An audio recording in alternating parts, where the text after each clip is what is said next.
السلام عليكم. ku soo dhawaada Top Films.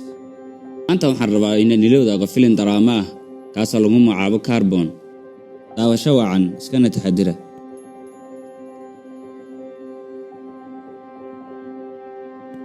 Ismaha filimka ayaa waxaa laga matalay 2017 marka uu dhulku isku bedelo lama degaan iyadoo ay sabab u tahay marka ka dambaysa cimilada oo sii kululaanaysa.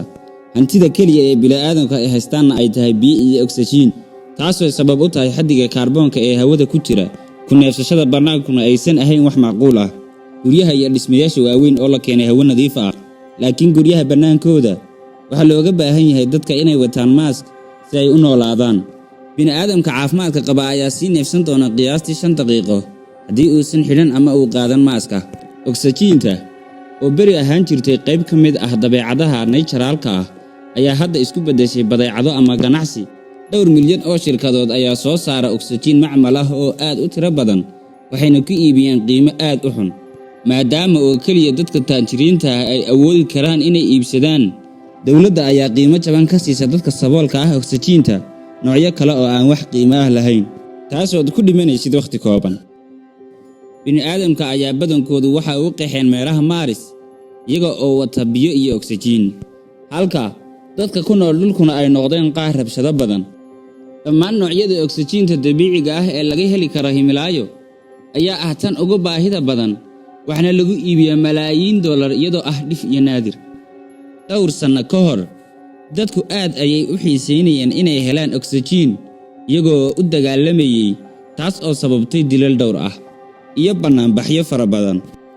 Dawladda ayaa tan iyo markaas si adag u mamnuucday ka faa'iidaysiga oksijiinta dabiiciga ah. Xataa dadka maalqabeenka ah looma ogola inay ka ganacsadaan ama iibsadaan oksijiinta markii ay bilaamatay tahriibinta oksijiintu. Dawladda ayaa soo rogtay xeer cusub oo dhaqangelis ah kaasoo aan loo ogolayn inay dadku guryahooda ka soo baxaan. Wixii ka dambeeyay 6 maqribnimana qofka lagu arko bannaanka inta uu bandowgu socdo waa la toogan doonaa isla markaaba. Jilaaga filimkan waa nin 30 jir ah oo lagu magacaabo Random Shukala. Waxa uu ku dhashay Mumbai ee dalka Hindiya 2017. Xaaladda deegaanka awgeed waxa uu la dhashay wadna xanuun isla markii uu neefsadayba, isaga oo la socda 43% dhalaankii dhashay markii uu 7 jir ahaa. Sanadka oo uu soo wajahay wadna xanuun waxay ku noolaayeen caawinta wadna macmal ah. Random waa in uu had iyo jeer sitaa boorso ay ku jirto qalab ku dhagan laabtiisa si uu u shaqeeyo garaaca wadnihiisu.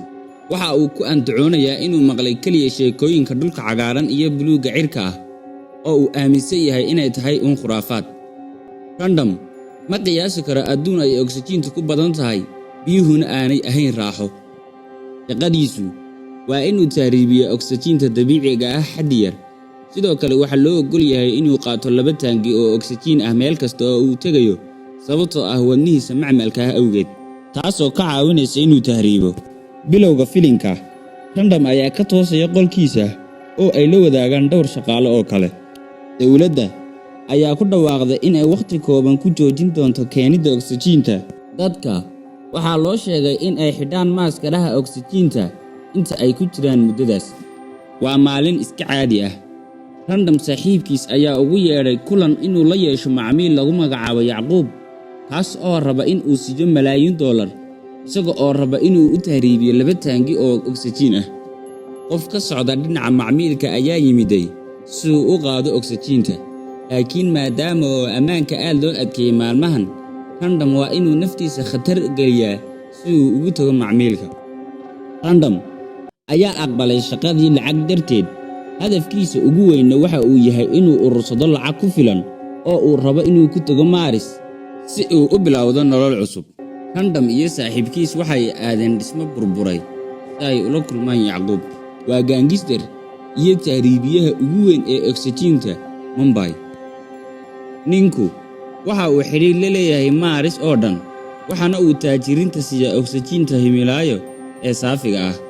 Random ayaa u sheegay inuu haysto sharci uu ku qaado oksijiinta si ayna ugu adkaan shaqadu. Shaqaalihii Yacquub ayaa ka jeexjeexay dharkii si ay u hubiyaan inuu run sheegayo iyo in kale. way hubiyeen kadib markay arkeen qalab ku dhagan laabtiisa. boosku waa inuu siiyaa min 10 milyan oo rubiis si ay u qabtaan shaqada, laakiin waa inay helaan ugu yaraan 40 milyan oo rupees. Yacquub, oo aan ogeyn awoodda uu randam leeyahay, ayaa ka codsaday lagdinta ciyaarta gacanta. Sida uu sheegay tahriibiyuhu, waxa uu u baahan yahay geesinimo in ka badan sharci uu ku xidho heshiiska. Ciyaartii way bilaabmatay, waxaana uu Yacquub iska saaray maaskigii oksijiinta. La soco qaybaha dambe ee filimka. Subscribe saar, kana mid noqo walaalaha qalbiga. Mahadsanid.